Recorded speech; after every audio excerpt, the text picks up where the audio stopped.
ሰላም ሰላም እንዴት ናችሁ? እንግዲህ ተወዳጁ የእንግሊዝ ፕሪሚየር ሊግ ከረፍት በኋላ በዚህ ሳምንት ይመለሳል። እንግዲህ እንደተለመደው በዋናነት ቅዳሜና እሁድ የተለያዩ ጨዋታዎች ይደረጋሉ። እግር ኳስ ሁልጊዜም እንደምለው መዝናኛችን ነው። እግር ኳስ መደሰቻችን ነው፣ ጊዜ ማሳለፊያችንም ነው። በመሰረቱ ትርፍ ጊዜ ካለን በተለይ እየተዝናናን የምናሳልፍበት ነው። እግር ኳስ ከልብ ለምንወድ ለምንደግፍ ሰዎች እግር ኳስ ብሬክስ ሲያደርግ በተለይ ሊጎች ሲቋረጡ ድብርት ስሜት ይመጣብናል። ግን ደግሞ ሊጉ ሲመለስ ደግሞ ደስ ይለናል። በእግር ኳስ የምንደግፈው ክለብ ሁልጊዜ ያሸንፋል ማለት አይደለም። አሸነፈም ተሸነፈም አቻ ወጣም ጨዋታዎች ሲኖሩ ያው ደስ ይለናል። እኔ እንደዚያ ነው የሚሰማኝና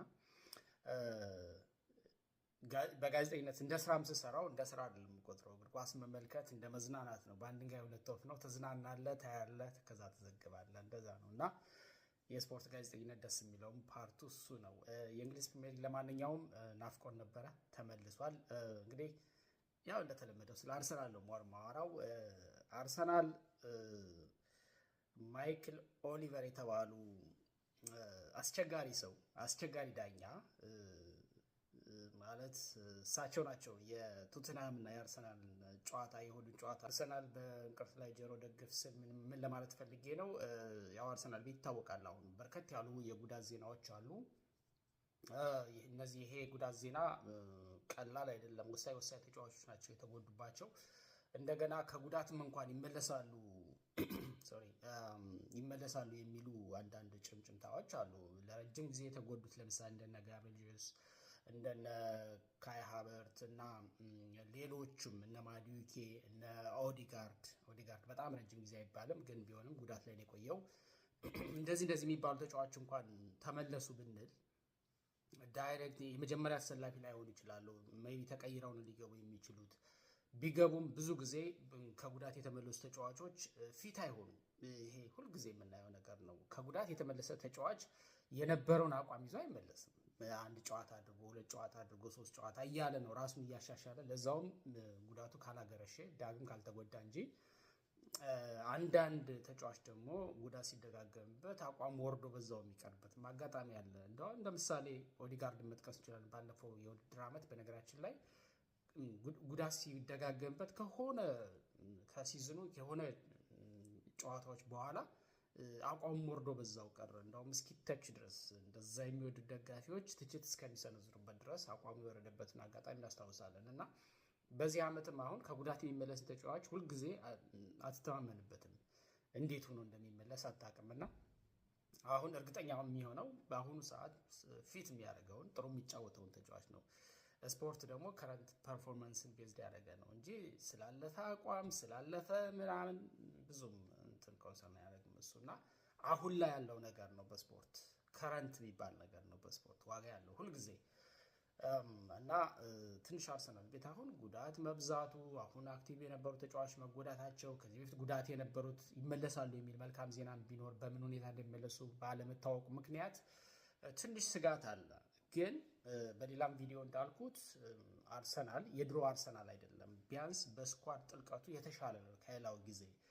በተከላካይም በአማካይም በአጥቂም መስመር ላይ የከሌ ቢጎዳ የከሌ ይተካል የሚሉ ማለት በአማራጭነት ስማቸውን የምንጠራቸው ተጫዋቾች ስላሉ ነው በዛ ልክ የምናወራው። ግን አንዳንዴ እኔ ምንድን ነው የምለው ብዙ ጊዜ ከጨዋታ በኋላ አሁን አርሰናል ብዙ ጊዜ በዳኞች ይጎዳል ማለት ጫና ይደረግበታል የሚሉ ዜናዎች እኔ ብቻ ሳይሆን ወይም የአርሰናል ደጋፊዎች ብቻ ሳይሆኑ የዓለም አቀፍ የስፖርት ተንታኞችም የተለያዩ የስፖርት ሚዲያዎች ላይ ዓለም አቀፍ ስፖርት ሚዲያዎች ላይ የሚሰሩ ባለሙያዎች መረጃዎችን መሰረት አድርገው ኮንክሪት በሆነ መንገድ የሚያቀርቡት ነገር አለ። አርሰናል ምን ያህል በዳኛ ተጽዕኖ እንደተደረገበት። ነገር ግን እኔ ምንድን ነው የምለው ብዙ ጊዜ ዳኛንም ተጋጣሚን ማሸነፉ መውጣት ነው የቡድን ጥንካሬ የሚያሳየው። አንዳንዴ ዳኛ በግልጽ ኦፍኮርስ ሊያደላ ይችላል፣ በሌላ ኢንቴንሽናልም ሊያደላ ይችላል። አላቅም፣ እሱ ያስተሳሰቡ ጉዳይ ነው። ግን ደግሞ በአብዛኛው ደግሞ ባለማወቅም አንዳንዴ ሰው ነው እና ሜዳ ላይ ሲንቀሳቀስ ነገሮችን ባለማስተዋል ባለማየት እና ደግሞ ውሳኔዎች ወዲያው በቅጽበት ስለሚወሰኑ ይወስናል፣ የመሰለውን ወዲያ ይወስናል። ስህተት እንደሆነ እኮ ካለፈ በኋላ እሱም ሊገባው ይችላል። እንደገና ደግሞ ዳኞች ስህተት እንደሚሰሩ የምናየው ደግሞ ከጨዋታ በኋላ ኤፍኤው ይቀጣል አይደል? ዳኞቹን እስከ ጨዋታ እንዳያጫውቱ እስከ ማድረግ ድረስ ይቀጣል። አሁን ማይክል ኦሊቨር እስከዛ ድረስ የተቀጡ ሰው ናቸው እና አርሰናል ላይ ደግሞ ጫና ያደርጋሉ በተለያየ ምክንያት። እንግዲህ ኢንቴንሽናል የሚሆን ባለማወቅ የሚሆን እሱን እርግጠኛ ሆኜ መናገር አልችልም። መናገር እንደዛ ማለትም አልፈልግም። ግን በግልጽ ግን በአርሰናል ላይ ተጽዕኖ ሲያደርጉ የነበሩ ዳኛ እንደነበሩ በተለያየ ጊዜ ያየናቸው ሰው ናቸው እና እሳቸው ናቸው ይህን ጨዋታ የሚመሩት እና የአርሰናል ደጋፊዎች እኔን ጨምሮ እሳቸው ዳኛ መሆናቸው ከተነገረ በኋላ ቦር ስጋታችን ከፍ አድርጎታል እና የእሁዱ ጨዋታ እንዴት ሊሆን ይችላል፣ ውጤቱ ምን ሊሆን ይችላል አናውቅም። በእርግጥ ቶተንሃም በዚህ ዓመት ሌላው በተጫዋች ጉዳት እየተሰቃየ ያለ ቡድን ነው። እንደ ቡድንም ያለው አቋም የድሮ አይደለም። ግን የደርቢ ስሜት ያላቸው ጨዋታዎች ተጋጣሚ ቡድኖች በምንም ሁኔታ ውስጥ ቢሆኑ በደርቢ ጨዋታ ላይ ያው አራስ ነብር ሆኖ ነው የሚመጡት እና ቶተንሃም ለአርሰናል ምንጊዜም ቢሆን ያው ያለልን ኃይሉን ይዞ ነው የሚመጣ፣ ምንም ጥያቄ የለውም። ሊቨርፑል በደከመበት ጊዜ ለማንቸስተር ዩናይትድ እንደማይተኛው ወይም ደግሞ እንደዚህ የደርቢ ስሜት ያላቸው ሌሎችን መጥቀስ የምንችልበት አጋጣሚ ያለ። ለምሳሌ ቼልሲ፣ አርሰናል፣ ማንቸስተር ዩናይትድ፣ ሊቨርፑል እንደዚህ ቢግ ፎር ላይ በተደጋጋሚ ስማቸውን ለዘመናት የጠራናቸው ቡድኖች እርስ በርስ ሲገናኙ አንዳቸው በአንዳቸው ላይ ደካማ ሆኑ ቢባል እንኳን አንዳቸው ለአንዳቸው የማይተኙበት ሁኔታ፣ ይሄ የደርቢ ስሜት የመሸናነፉ የክብሩ ጉዳይ አለ እና አይ ቲንክ በጣም ከባድ ጨዋታ ነው የሚሆነው። በአርሰናል ቤት ካለው ጫና የጉዳት ጫና በተጨማሪ እኒህ ዳኛ መሆናቸው ደግሞ ብዙዎቹን ስጋት ውስጥ ከቷል። ይሄን ጉዳት ሼር ስለማድረግ ነው እያነሳሁት ያለሁት። ከዛ ውጪ በሳምንቱ ከሚደረጉ ጨዋታዎች መካከል እኔ በጣም ለማየት የምጓጓቸው የተወሰኑ ጨዋታዎች አሉ። ኒውካስል ከማንቸስተር ሲቲ ቅዳሜ የሚደረግ ጨዋታ በጣም ማየት የሚፈልገው ጨዋታ ነው። ሲቲ ላይ መቋጠር አይቀርም። ምክንያቱም አርሰናል አንገት ስር እየተነፈሰ ያለው ቡድን ሲቲ ነው። ጋርዲዮላን አላምነውም፣ ሁሌም እንደምናገረው በጣም ለዋንጫ አስፈሪ ቡድን ሲቲ ስለሆነ በዚህ ዓመት ማለት ነው። ከዛ ውጪ ሊቨርፑል ከኖቲንግሃም ፎረስት የሚያደርጉት ጨዋታም ቀላል አይደለም። ምናልባትም ሊቨርፑል ሊያገግም የሚችልበት ጨዋታ ሊሆን ይችላል። ሊያሸንፍ የሚችለው ማን ነው ብባል ቅድመ ግምት ለሊቨርፑል ነው ልሰጥ የምችለው በተለያዩ ምክንያቶች። ግን ኖቲንግሃም ፎረስት ቀላል ተጋጣሚ እንደማይሆን ግልጽ ነው።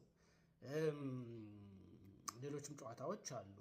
በርንሌ ከቼልሲ እንኳን ቼልሲ ያሸንፋል ፈታ ብሎ ብዬ ነው የማስበው።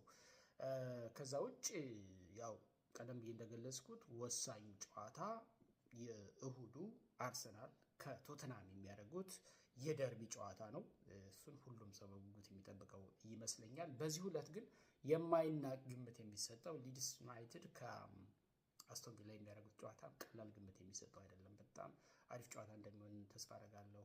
ከታች ከመጡት ጥሩ አቅም ጥሩ ያጫወት ስልት ይዘው ከመጡት ቡድኖች መካከል ሊድስ ዩናይትድ አንደኛው ነው። አስቶን ቪላ ነው። በፕሪሚየር ሊጉ ጠንካራ ትልቅ ቲሞችን ከሚገዳደሩ ቲሞች መካከል አንደኛው ነው። እንግዲህ ኡናይ ኤመሪ የሰሩት ቡድን በጣም አስጨናቂ ተፎካካሪ እንደሆነ ይታወቃል። አስቶን ቪላ ግን ሊድስ ዩናይትድም ቀላል ቲም አይደለም እና የአርሰናል ጨዋታ ጊዜው ሰዓቱ እስከሚደርስ ድረስ በደንብ ኢንጆይ የምናደርግበት የሚያዝናና ጨዋታ ይሆናል ብዬ የምገምተው እሁድ ከሚደረጉት ሁለት ጨዋታዎች መካከል አንደኛው የሆነው ሊድስ ዩናይትድ ከአስቶን ቪላ ነው ብዬ አስባለሁኝ።